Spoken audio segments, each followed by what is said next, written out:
ધોરણ 12 અર્થશાસ્ત્ર ગાલા અસાઇનમેન્ટનું સોલ્યુશન આ વિડીયોમાં તમને જોવા મળશે પેપર 2નું સોલ્યુશન. આ પહેલાં આપણે પેપર 1નું જે સોલ્યુશન છે ચેનલ ઉપર આપી દીધેલું છે, એકવાર જરૂરથી જોઈ લેજો.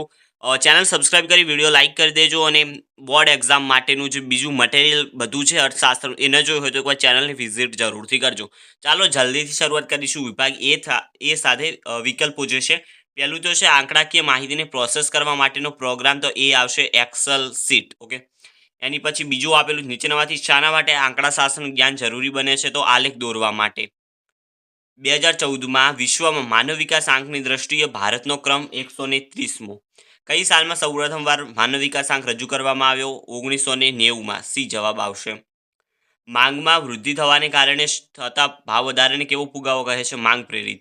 આરબીઆઈ અન્ય બેંકો પાસેથી અત્યંત ટૂંકા ગાળાનું ધિરાણ લે તે દરને શું કહે છે? Reverse repo rate. આરબીઆઈનું રાષ્ટ્રીયકરણ ક્યારે કરવામાં આવ્યું? 1949માં. સાપેક્ષ ગરીબી શું દર્શાવે છે? આવકની અસમાનતા. 2014માં ભારતમાં અપેક્ષિત આયુષ્ય કેટલા વર્ષનું હતું? 68 વર્ષનું. ફરજિયાત સ્વરૂપની બેરોજગારીનો વિચાર કયા શ્રમના પુરવઠામાં સંદર્ભમાં કરવામાં આવે છે? સક્રિય. અર્થશાસ્ત્રમાં બેરોજગારી કયા સ્વરૂપે ગણવામાં આવે છે? અનૈચ્છિક, એટલે કે સ્વીકાર ના હોય તો પણ બેરોજગાર રહેવું પડે એ પ્રકારની બેરોજગારી અર્થશાસ્ત્રમાં ગણાય છે. 1951માં ભારતની વસ્તી કેટલી હતી? તો સી આવશે 36.1 કરોડ. 2011માં ભારતમાં દર 1000 પુરુષો સ્ત્રીઓનું પ્રમાણ 940. નાબાર્ડની રચના કયા વર્ષમાં થઈ? 1982માં. 2014માં વિશ્વની કુલ નિકાસોમાં ભારતનો ક્રમ 19મો. ભૌતિક અને અભૌતિક વસ્તુઓ અને સેવાઓ આયાત નિકાસ મૂલ્ય શામાં દર્શાવવામાં આવે છે? લેણદેણની તુલામાં. માલિકીના આધારે ઉદ્યોગોના કેટલા પ્રકાર છે? 4 પ્રકાર છે. નાના પાયાના ઉદ્યોગોમાં કયા પ્રકારની ઉત્પાદન પદ્ધતિનો ઉપયોગ કરવામાં આવે છે? શ્રમ પ્રધાન. આર્થિક સુધારા કયા વર્ષમાં કરવામાં આવ્યો? 1991માં. અને છેલ્લો વિકલ્પ, 2050 સુધીમાં વિશ્વની કેટલી વસ્તી શહેરમાં વસ્તી હશે? તો 2/3 ભાગની. ઓકે, તો હવે આપણે વિભાગ એ પૂરો થયો. હવે વિભાગ બી જોઈશું, જે 1 માર્ક્સના પ્રશ્નો છે. ઓકે, તો એના જવાબો તમને મળી રહેશે. આલેખ દોરવા અને સમજવા માટે શાનું જ્ઞાન હોવું જરૂરી છે? તો આંકડાશાસ્ત્રનું જ્ઞાન હોવું જરૂરી છે. રાષ્ટ્રીય આવકની તુલનામાં માથાદીઠ આવકનો માપદંડ શા માટે વધુ આવકારદાયક છે? કારણ કે માથાદીઠ આવક દેશની વસ્તીને પણ ધ્યાનમાં લે છે, તેથી વધુ આવકારદાયક છે.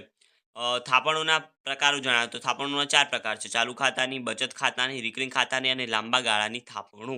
એસએલઆર અને ઓએમઓનું પૂરું નામ. તો એસએલઆરનું સ્ટેચ્યુટરી લિક્વિડિટી રેશિયો અને ઓએમઓનું ઓપન માર્કેટ ઓપરેશન. નિરપેક્ષ ગરીબી શું છે તે બીજા કયા નામથી ઓળખાય છે? તો ગરીબી રેખાથી ઓછી આવક કે ખર્ચ ધરાવતો વર્ગ છે એને નિરપેક્ષ ગરીબ કહેવાય છે. ડ્રેઇન ઓફ બ્રેઇન એટલે શું? ડ્રેઇન ઓફ બ્રેઇન એટલે બુદ્ધિનો એકતરફી પ્રવાહ જે ભારતમાંથી વિદેશ તરફ હોય. HYVP તેમજ એગમાર્કનું પૂરું નામ લખો. HYVP એટલે હાઈ હેલ્ડિંગ વેરાયટીઝ પ્રોગ્રામ અને એગમાર્ક એટલે એગ્રીકલ્ચર માર્કેટિંગ. આ નામ મોટું છે, પરંતુ જે એનું પૂરું નામ છે એ સાવ ટૂંકું જ છે, યાદ રહી જાય એવું. Agriculture marketing. વિદેશ વ્યાપારની દિશા અને વિદેશ વ્યાપારનું સ્વરૂપ એટલે શું? વિદેશ વ્યાપારની દિશા એટલે કોઈ દેશનો વિશ્વના વિવિધ દેશો સાથેનો વ્યાપાર માટેનો સંબંધ. અને વિદેશ વ્યાપારનું સ્વરૂપ એટલે વ્યાપાર પ્રવૃત્તિની એવી વિશિષ્ટ બાબતો અને પાસાઓ જે તેને આંતરિક વ્યાપારની પ્રવૃત્તિઓથી જુદી પાડે અને તેને અલગ ઓળખ આપે. વિશિષ્ટ આર્થિક વિસ્તાર નો અમલ ક્યારથી થયો? તેનો મુખ્ય ઉદ્દેશ શું હતો? તો વર્ષ 2000થી કરવામાં આવ્યો હતો એનો અમલ. અને તેનો મુખ્ય ઉદ્દેશ વિદેશી મૂડીરોકાણને આકર્ષવાનો અને આંતરરાષ્ટ્રીય હરીફાઈ મુજબ નિકાસોને અંકુશ મુક્ત કરવાનો હતો. ગુજરાતમાં સરદાર સરોવર યોજનાને કારણે થયેલું સ્થળાંતર કયા પ્રકારનું સ્થળાંતર છે? તો વિકાસલક્ષી. વિભાગ સી આવે છે 2 માર્ક્સના પ્રશ્નો.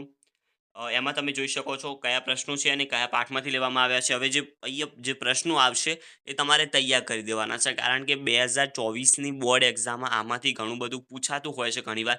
તમે તમામ પેપર સોલ્વ કર્યા હોય તો તમારે પેપરમાં જે પ્રશ્નો આપેલા છે એ સારી રીતે તૈયાર કરી દેવાના છે. આકૃતિ અને આલેખ એટલે શું? તે શા માટે દોરવામાં આવે છે? પાઠ 1માંથી મળી જશે. અર્થશાસ્ત્રના અભ્યાસમાં આધુનિક સાધનોનો ફાળો જણાવો. તો એ પણ પહેલા પાઠનો જ પ્રશ્ન છે. માથાદીઠ આવકના નિર્દેશકની ગમે તે 2 મર્યાદાઓ. પાઠ 2. ઉત્પાદનમાં વધારો એ કયા પ્રકારનું પરિવર્તન છે સમજાવવાનું છે. પાઠ 2. ડોક્ટર લર્નરે તેમજ પ્રો પિગુએ આપેલી ફુગાવાની વ્યાખ્યા. તો એ તમને પાઠ 3માંથી મળી જશે. વસ્તુની માંગમાં વધારો થવાના કારણો જણાવવાના છે. એ પાઠ 3માંથી મળી જશે. મધ્યસ્થ બેંક એ સરકારી બેંક છે સમજાવો. પાઠ 4માંથી મળી જશે. કોલ મની તેમજ કોલ મની રેટ કોને કહેવાય છે? એ પાઠ 4માંથી તમને મળી જશે. રાષ્ટ્રીય ગ્રામીણ રોજગાર બાહેધરી કાનૂન એટલે કે નરેગાનું વિશે ટૂંકમાં લખવાની છે, પાઠ 6 માંથી મળી જશે. ભારતમાં શ્રમ પ્રધાન ઉત્પાદન પદ્ધતિ વધારે અનુકૂળ છે, સમજાવો, પાઠ 6 માંથી મળી જશે. ભારતમાં બેરોજગારની સમસ્યા માટે જાહેર ક્ષેત્રની બિનકાર્યક્ષમતા અને કૃષિ ક્ષેત્રના વિકાસની અવગણના છે, એ પાઠ 6 માંથી મળી જશે. ઘર્ષણજન્ય બેરોજગારીનો અર્થ અને ઉદાહરણ, પાઠ 6.